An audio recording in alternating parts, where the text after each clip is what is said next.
You are listening to the Maple Footy Podcast. This is the unofficial football podcast of the North. I'm your host, Sam Little. Find me at official Sam Little on Instagram. There's nothing left to say except for sit back, enjoy, and welcome to the show. Hello, yes, welcome back to the Maple Footy Podcast.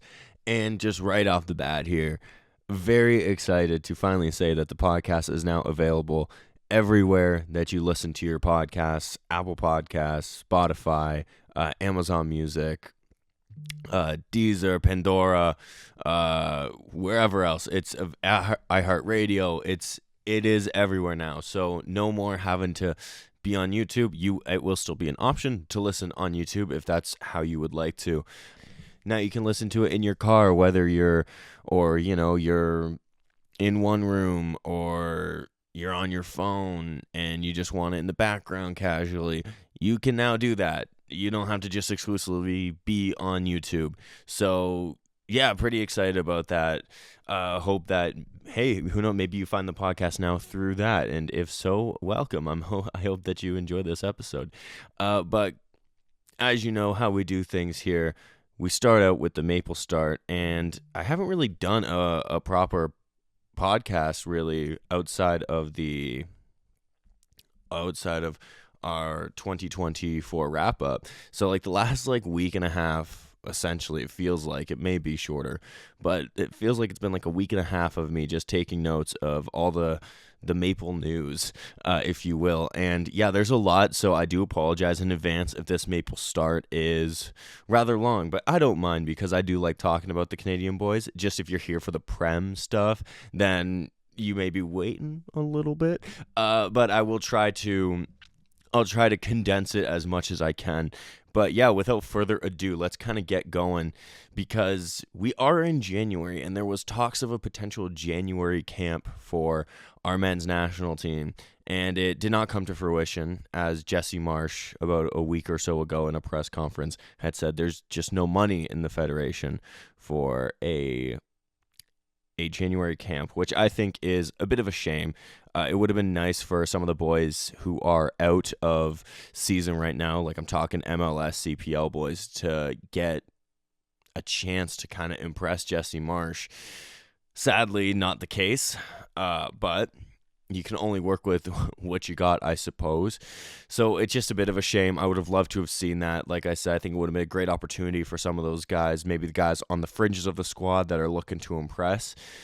It would have been a really good opportunity, I think, and especially even just from a fitness standpoint, shaking off some rust, getting back into the groove, getting into a camp with a bunch of guys that, you're friends with, you're buddies with.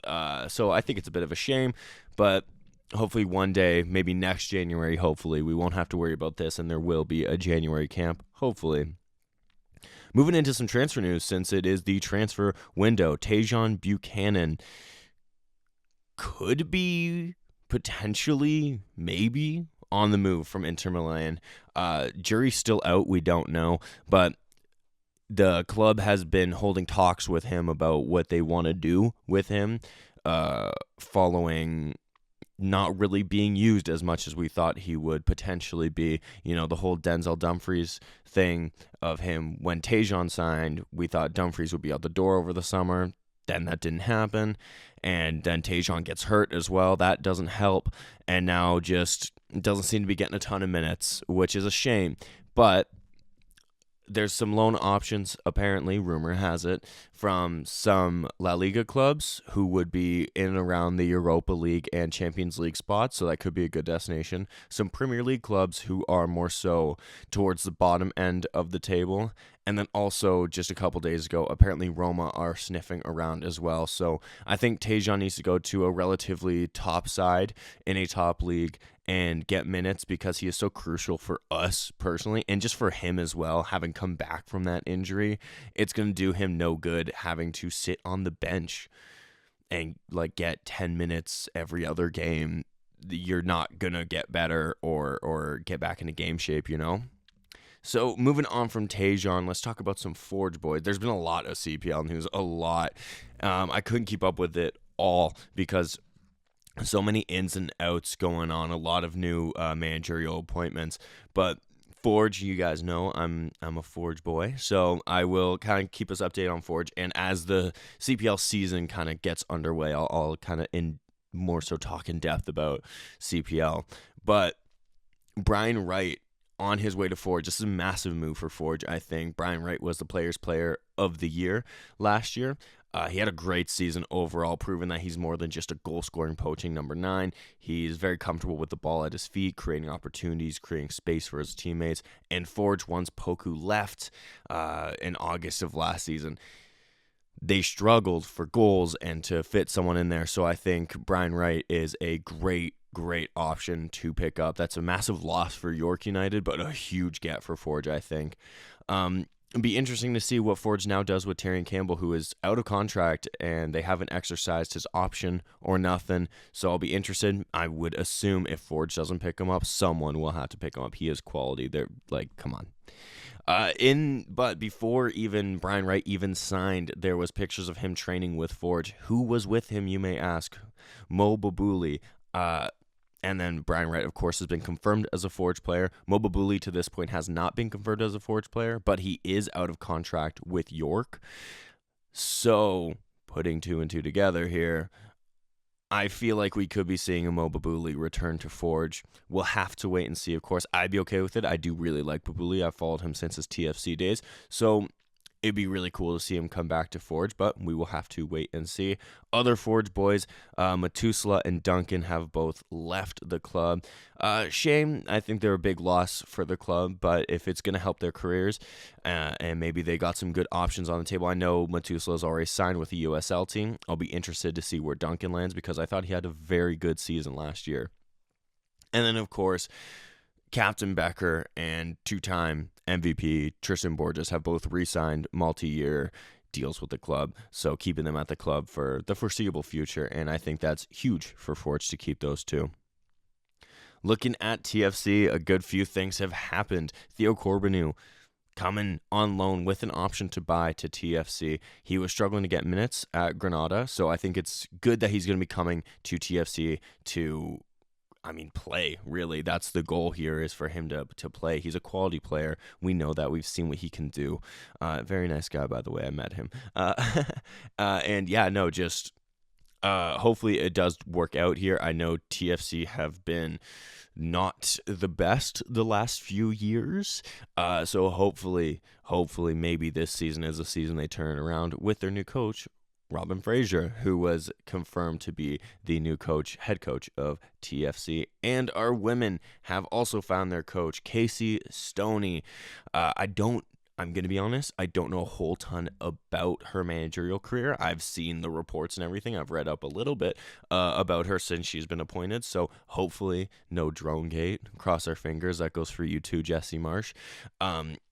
But yeah, hopefully this is what our women's program needed. They needed a new coach, needed a new leader. So hopefully Stoney here can really kind of get us back to where I think we probably should be in contending for the big trophies and the big medals. So fingers crossed. And then final coach appointment, Jasper Sorensen has been confirmed as the new Vancouver Whitecaps manager. Speaking of one more transfer for the men here, the best Saliba in world football, Nathan Saliba, is attracting interest from France and Germany. I don't know much more outside of that, but that is pretty massive. So he's a very good player. I rate him extremely highly. So we'll wait and see where the journey kind of brings him.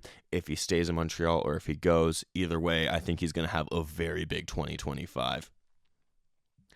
A couple more transfers, this time on the women's side. Desiree Scott, not retiring, absolute legend of the game, coming back to help the game in our new league, the NSL, which will be the Women's Pro League this year, helping it grow. Absolutely massive. Love to see it. That's a legend right there. You know, she was going to retire, and turns out she is not. Who else is joining her? That is Quinn. Quinn will not be playing with Ottawa. They will be playing in Vancouver. Once again, a massive get, by the way, for the league. This is a player in their prime, by the way, and the league is getting them, like, at the age of 29. So no disrespect to Desiree Scott, of course, but like she was on her way to retire.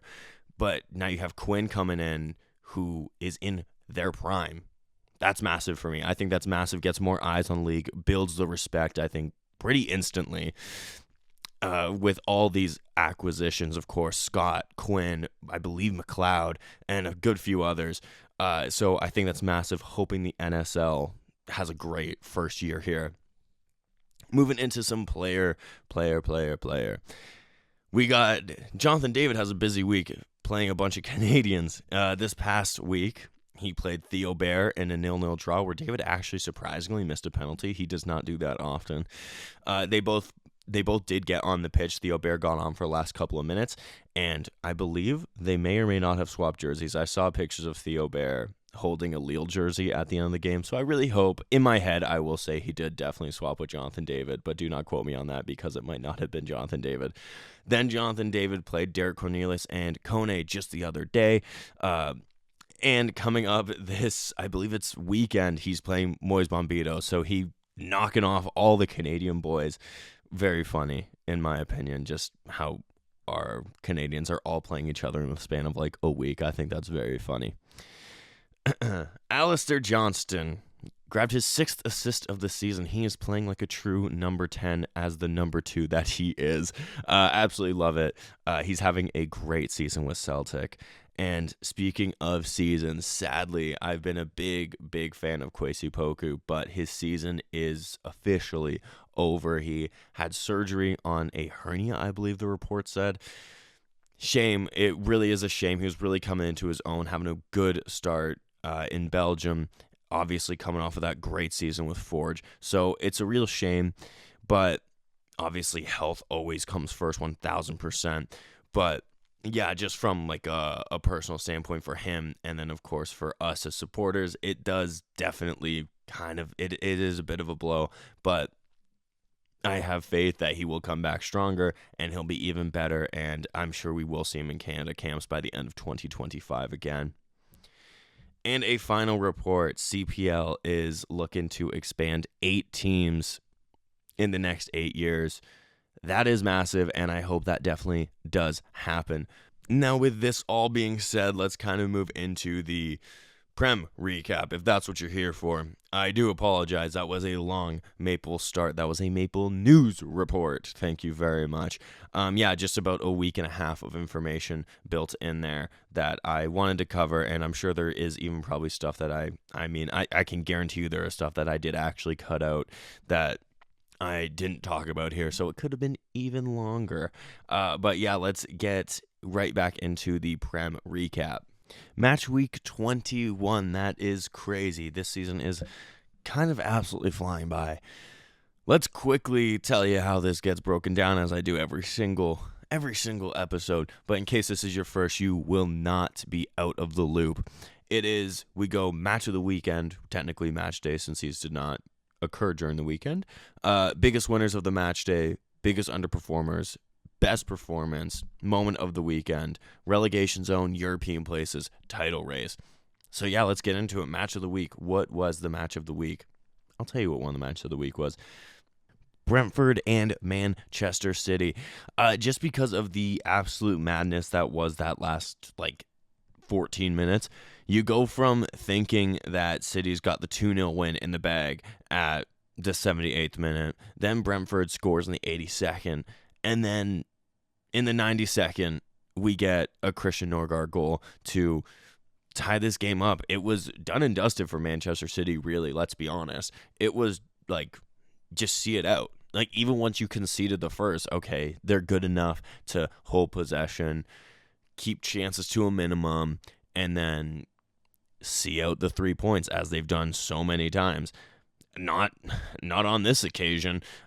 Brentford kind of continuing to be that team that you can just never predict really how they're going to play, what they're going to do, because they are just so dynamic and so unpredictable that you just fear kind of playing them, because this, we could win this comfortably, or we could be in for the game of our lives. And turns out City was in for the 10 minutes of their life, because I don't think many people at 2-0 down with 78 minutes played I don't think many people were going, yeah, no, Brentford's getting something from this game.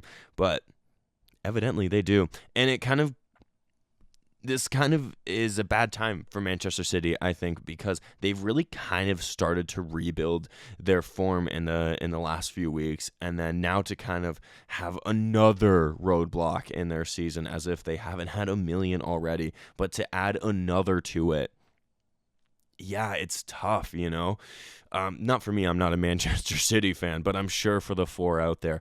I'm kidding. I'm sorry. That's a bad joke. For the Manchester City fans out there, it's got to be frustrating, right? Because you know the team's quality, you know how good these guys can be. And it's just not clicking this season. And I've been a proponent of City can turn this around, and it still feels like they can. And I mean, this definitely, like, they're sixth right now with only 3 points off of top four. So, like, yeah, the season's not done and dusted. There's still so much to play for them, especially because they are still, I believe, in the FA Cup and, of course, the Champions League. Yeah, there's still a lot to play for them. But, yeah, just really frustrating because you saw them kind of mounting this run again of, like, okay, maybe we're kind of seeing Manchester City get back to what they were doing. No, just pegged back again. Definitely, like I said, not the end all be all, but it's a shame for City because they're kind of getting into that good form, and then they just slip up again. But then you have, of course, Brentford, who, like I said, have been just so impressive this season, and now find themselves back into the top half of the table. Of course, still. They do have a game in hand on Brighton, as Brighton do play. Actually, the day I'm recording this, Brighton do play. Yeah, sorry, spoiler alert. I'm recording this before 2 games have been played. I was trying so hard to find time when to do this podcast in between working and school, and this was the time I could do it. So I had to do it right before Brighton are literally about to kick off in about 20 minutes as I'm recording this.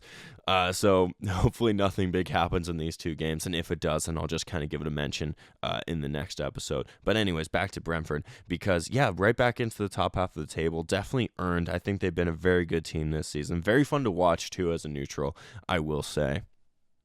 And then another game that I do think would be fun for the neutral, Chelsea-Bournemouth. Probably not super fun for me or other Chelsea fans, I can assure you that. But I would say probably a good time for the neutral because Chelsea was all over Bournemouth, I felt, for like 85% of this game and just could not finish their dinner. We are seeing the Nicholas Jackson of old. I alluded to that a couple episodes ago, and he hasn't shaken it off. He's started the season on fire, and it really looked like he was a striker reborn, but now he's kind of back to missing the big chance, like having great overall play. Like, he is a good player, don't get me wrong, but when it comes to finishing, he's extremely hot and cold, which I think is what really kind of makes you go, oh. It sucks because he is a good player. He is a very good player. But as a striker, when you're supposed to be scoring these goals and you don't, he had many opportunities here to put the game to bed when Chelsea was 1-0 up, and he doesn't, and then Bournemouth comes back, gets 2-1, and then, of course, thank you, Reece James, you beautiful, beautiful man, scoring in the 95th minute, of course, to at least salvage something for Chelsea, but it really does feel like 2 dropped points for Chelsea, even though they were the ones that ended up chasing a point in the end. It kind of just goes to show, Chelsea just maybe certain people jumped the gun on saying that they were in a title race because right now they are in a top 4 race because they're not even in the top 4 anymore, which is, I think, pretty startling given the fact that a couple weeks ago they were second and 2 or 3 points off of first. Of course, Liverpool has the game in hand, but still technically 2 to 3 points off of first, and now they're outside the top 4, and just not looking like that early season Chelsea, but still miles ahead of what they were last season, so I guess technically improvements. But anyways, talk about Bournemouth a little bit, because Bournemouth once again playing spoiler to one of the big boys, as they have been proving themselves to maybe be teasing a little bit of a European run for next season, because they are in that mix. They are 3 points off of 5th, which is Europa League, and 4 points off of 4th, Champions League. That's pretty big. That's a pretty big deal for Bournemouth. Areola has them playing phenomenally right now. and they're kind of like Brentford, just so much fun to kind of watch. Even this game against Chelsea, as much as it kind of kills me, they were at least pretty fun to watch. And some players are really enjoying really good seasons, as I've alluded to in past episodes. But I think it just shows that patience, because just 2-3 seasons ago, Bournemouth was looking like they were going down, and now here we are talking about a potential Bournemouth Europa League run next season. Like, what timeline are we in? It's amazing, though, because I love seeing different clubs challenging for these spots, and I think it goes to show just the unpredictability of where everything could fall come the end of the season. Biggest winners of the match day, let's talk about you. I got 2 here. First, Arsenal, for sure. Kills me to say, for probably pretty obvious reasons. But yeah, it's a big one, huge win against your biggest rival, for starters. Potentially a little bit controversially, we'll leave it to the people on Twitter to discuss that. But yeah, just a big win, and especially with Liverpool dropping points.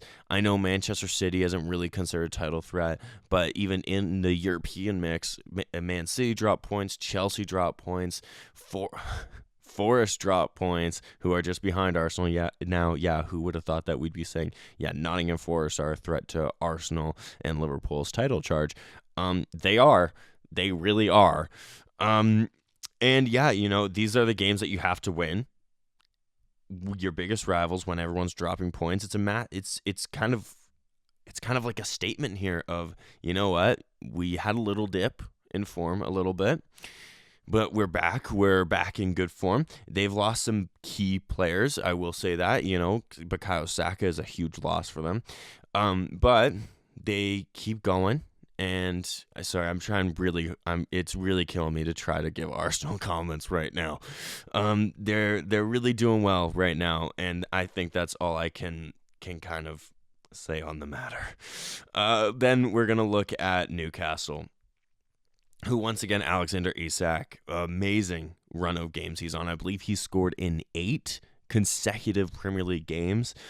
So it kind of just shows the form that he's in, and I think it kind of also mirrors the form that Newcastle are in, because they are flying at the moment. At the start of the season, they looked potentially a little bit slow off the pace, but not terrible, just maybe not like amazing. But recently they have really turned it around. They're looking real good, now into the top 4. Like I said about Arsenal, Newcastle capitalizing on teams around them dropping points, Chelsea dropping points, so Newcastle leapfrogs them, goes into 4th, and it's gonna be a fight for those top 4 positions. I can tell you that much. But yeah, Newcastle looking real good at the moment. Did away with Wolves pretty easily. Isak was, of course, the star of the show. 2 goals and assists. That brings him to 15 goals and I believe 5 assists on the season. So he's already at 20 goal contributions in the season. I'll be interested to see if Newcastle can keep a hold of him, because there's been so many rumors around his future that I would not be shocked to see him leave. But also right now, Newcastle is not a bad place to be playing. So it could be interesting to see if and when he does leave, if he does. Let us move into the underwhelmers of the weekend. Yeah, you probably already knew the first team up was going to be Chelsea. I kind of already talked about basically why they're here when I was talking about match day. Couple weeks ago, few points off second. Couple weeks later, present day, out of the top 4.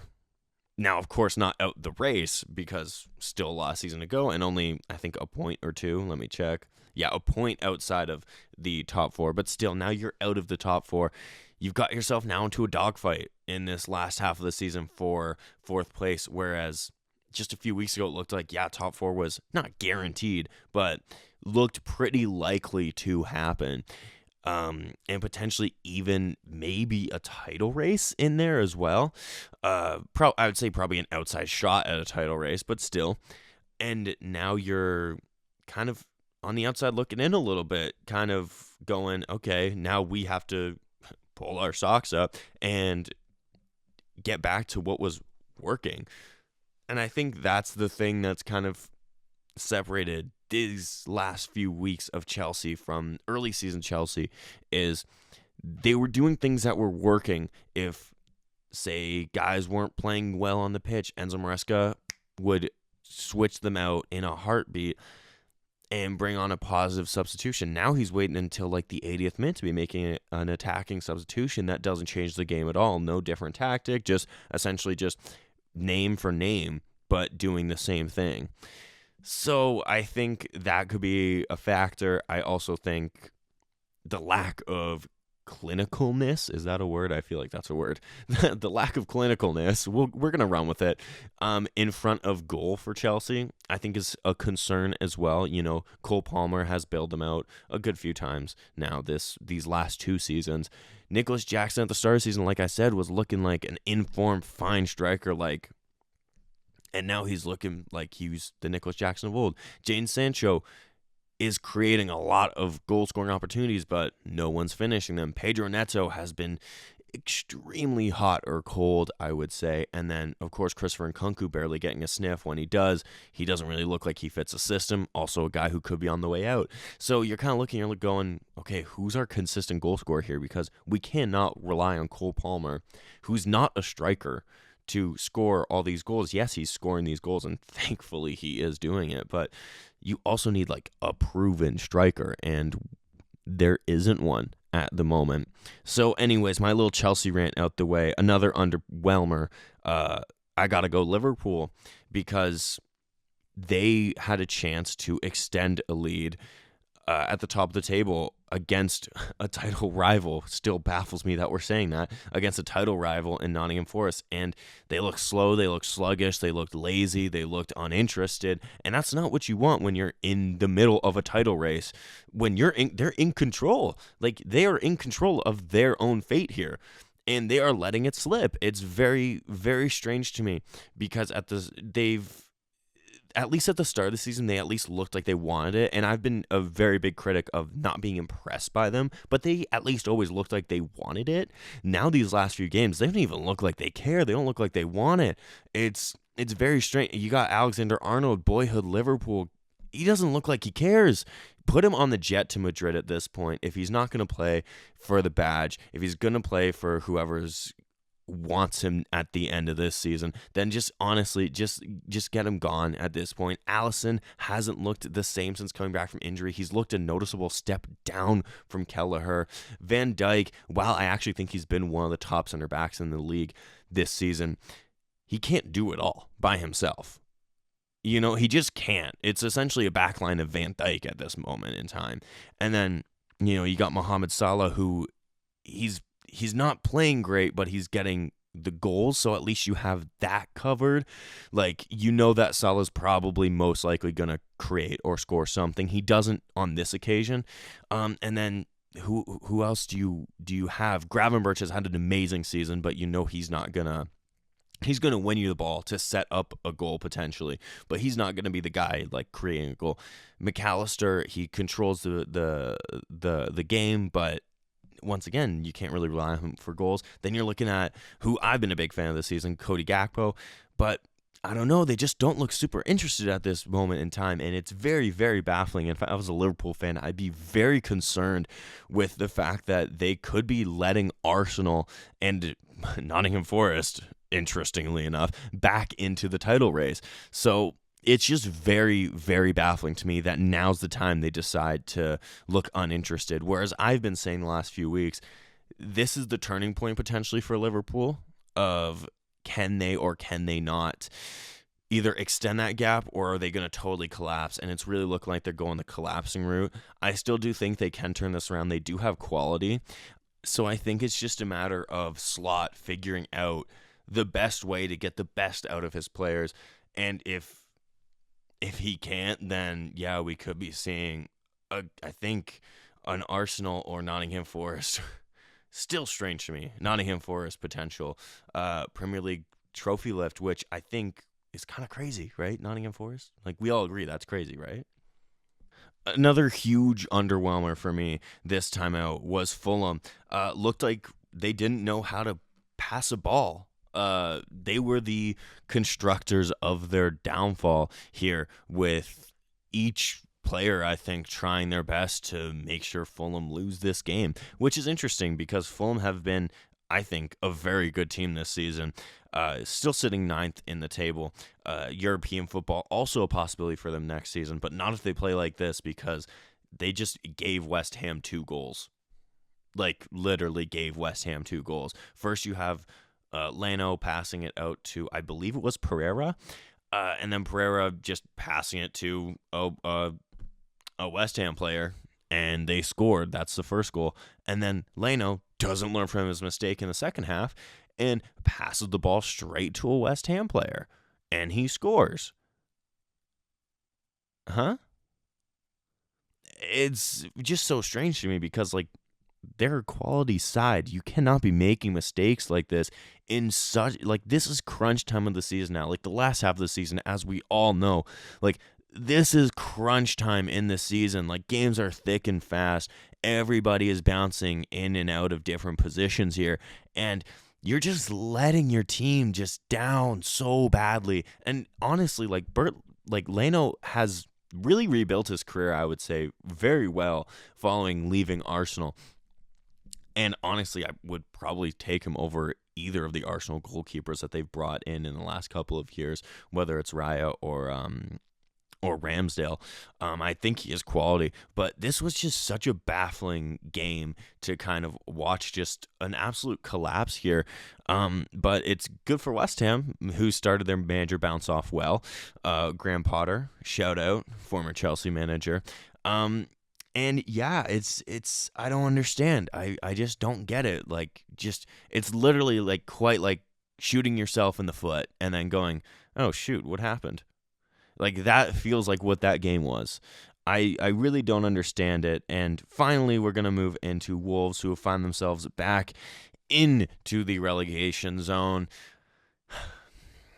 I have been saying all season, Wolves will stay up. They will, and they are trying their best to really, really make me look bad here, because a dismantling by Newcastle, if we're being honest, just not a good performance by Wolves, which is, once again, kind of like I've mentioned for Manchester City, a bit of a shame, because Wolves have found themselves in better form recently a little bit. I mean, they had that win over Leicester at the end of December, then Manchester United, then a draw against Tottenham.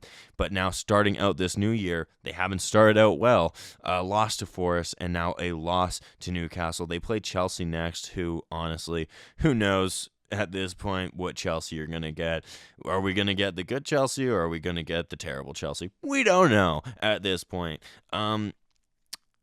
And then they have Arsenal after that, and then Villa after that, and then Liverpool after that. That is a very, very tough run of 4 games here for them, which isn't good, considering that they are fighting for their lives at the moment to stay up. So we'll have to wait and see. But yeah, a big loss to Newcastle is not helping their chances of staying up at this moment in time.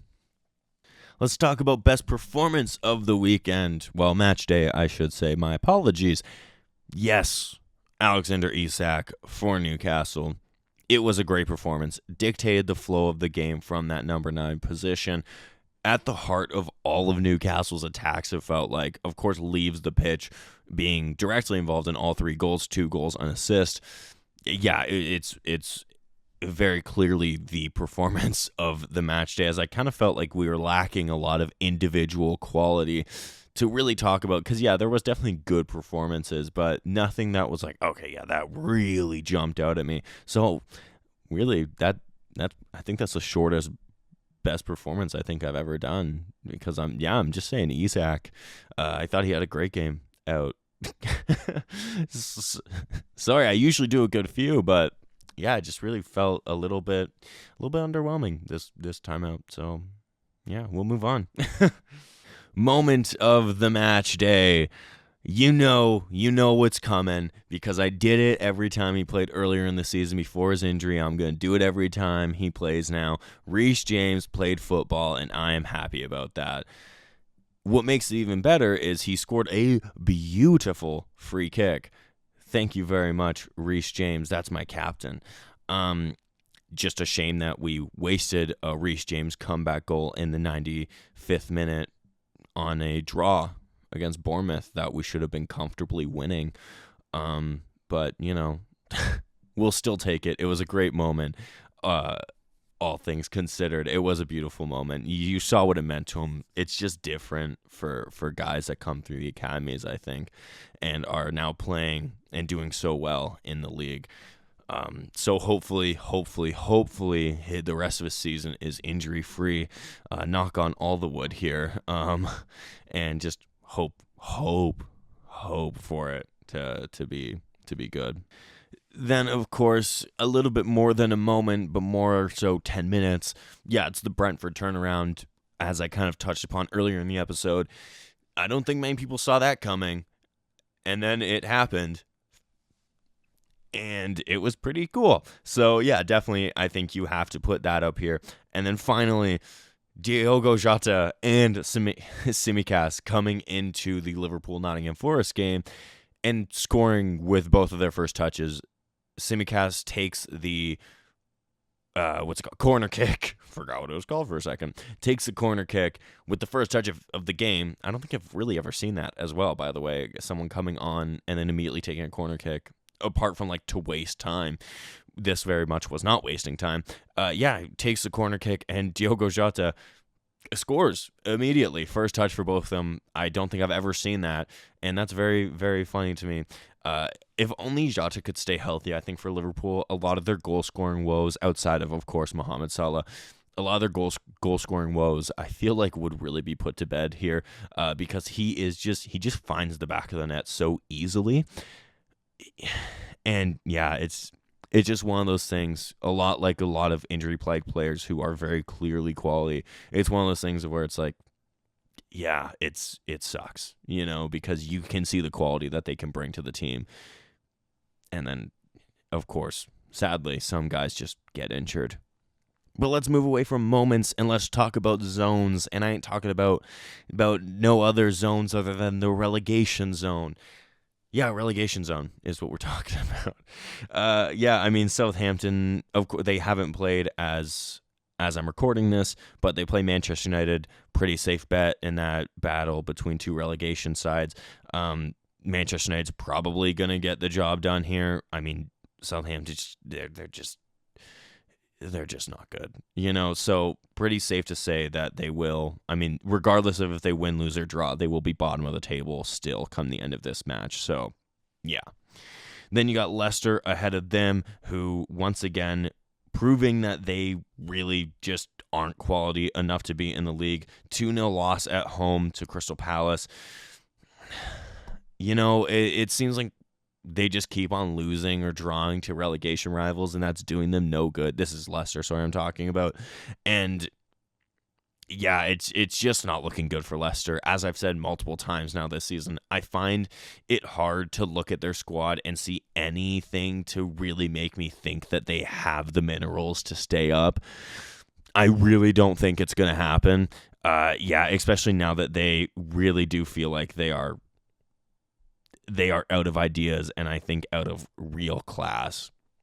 And then just ahead of them are Wolves, who, of course, as I mentioned, drop points to Newcastle. Not good at all for Wolves, who are dangerously flirting with that relegation. As the season goes on, it's really feeling like it's becoming more and more of a possibility. So we'll have to wait and see technically come the end of this match day if they will be in 18th or 17th, because Ipswich are about to play. They're literally about to kick off right now.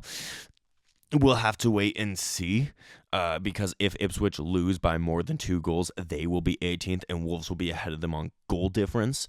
If Ipswich wins, they will be 3 points ahead of Wolves. If they draw, they will be 1 point ahead of Wolves.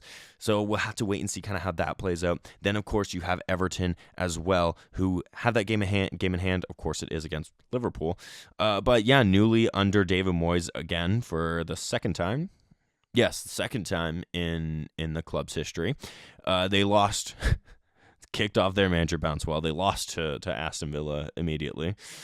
We'll see. I don't, especially now that they are Dychelis, who knows his way around a relegation battle. I don't know why they got rid of him now. It just doesn't really make sense to me. You're getting rid of a guy that knows how to survive. You're getting rid of him in a very big time in the season. It is what it is, I don't make these calls. But a team that's really pulled themselves out of that relegation fight is, of course, Manchester United and Crystal Palace. I'm sorry, I can't. I made the joke once about Manchester United, and I feel like I'm beating the dead horse. I'll stop. But yeah, genuinely, Crystal Palace are now 8 points off the relegation zone, absolutely turned their season around in these last couple of weeks. So they really aren't even mentioned in these relegation battles because they're currently level on points with Tottenham, a point ahead of United, and then 2 points behind West Ham, who are all kind of just coolly chilling in that like mid-table, like just clump. But let's talk about the European spots, as we have talked about it a lot throughout this episode. You got that middle pack right there of Villa, Bournemouth, Fulham, Brentford, even Brighton, all really teasing those European runs, and it could genuinely happen. Especially, I would not bet against Bournemouth or Villa sneaking their way into conference or straight up Europa League. It would not shock me at all. Manchester City get a point, but really feels like they lost 2 against Brentford, but still really on an upward trajectory, I feel, just because, like I said, they're 2 points off 5th. 3 points off top 4. They are not out of this. Their season's not over at all. We were all kind of laughing at them, going, City's not doing well this season. And now here they are, most likely going to sneak their way into Champions League football for next season. Then you got Chelsea, who look like they want to sneak their way out of Champions League football as they continue their downward spiral, letting Newcastle leapfrog them and letting Manchester City get real close. So Chelsea has a big second half of the season, kind of like Liverpool in a different way. Of course, Liverpool are chasing down a title. Chelsea are chasing down top 4. It feels like Chelsea could really go one of 2 ways here and really turn it on, or just absolutely just no. They totally collapse, and it's a season of Europa League or Europa Conference League again next season. So hopefully that is not the case. I want to see them line up on Champions League nights again. But that's the way of the game. Then you got Newcastle in 4th here, kind of rounding out our European runners. You got them in 4th, a big win, of course. They're looking in very, very fine form. I'm sure they're really trying to impress. Sam Fender releasing his new album very soon, of course. Jordy, big fan. I'm a big fan of him. Sorry, that was just a lame joke that I made. But yeah, no, just they really look like they're out to impress, out to get that anywhere in that top 4. And once again, you wouldn't count them out. Then looking at the title race, you got Nottingham Forest. Yep, Nottingham Forest. Yep, they're there. Playing very well, of course. I think, once again, no one expected this at the start of the season, and here they are, really hanging with the big boys and not looking out of place. They did not look out of place in that Liverpool game, and let's see who they got next, actually. Let's see their next little run of games here. And they got Southampton next, which you would expect to be a win. Then they got a pretty, that might be a good game to watch, would be Bournemouth and Forest the week after. Yeah, they don't have a terribly tough schedule the next couple of weeks. Definitely not an easy schedule, but they're avoiding like the quote unquote big boys. So yeah, it's not bad. That's not a bad run for them, actually. Then you got Arsenal getting that big win against Tottenham, proving that they are still very much in this title race. And then, of course, just ahead of them, Liverpool, 4 points ahead of them with a game in hand. So you could extend that to 7 or 5 or keeping it at 4. We'll have to wait and see. As I've been very vocal about Liverpool this season and this episode, I don't think it's over for them. I think that the cracks are really showing in the frailties of this Liverpool side of, I think, what they need to work on, what's not working for them, and just straight up like what needs to change. So it's going to be very interesting. It's going to be very interesting to see what this Liverpool squad can do come these last, what are we at? They have 18 games left to play because I got that game in hand. So these last 18 games, what Liverpool can do, how they can turn around, it's 100% at this moment in time in their hands. If they continue to let slip, it won't be in their hands. But at this moment in time, it's in their hands. I do think that they have the quality to turn this around. So once again, have to wait and see how it all plays out. But that does bring to a close this episode of the Maple Footy Podcast. I do very much thank you for listening. If you listened to the whole thing, if this is your first episode or your 53rd episode, I thank you so much for listening. I do hope you enjoyed it. Once again, very happy to have this baby on everything now. Very fun. I hope that you enjoyed. I hope that you come back for another one. So thank you so much. And until next time, cheers, everyone. And that was your Maple Footy Podcast. Thank you so much for listening. Check my socials for any and all future updates at Official Sam Little on Instagram, where I am most active. And until next time, live, laugh, little.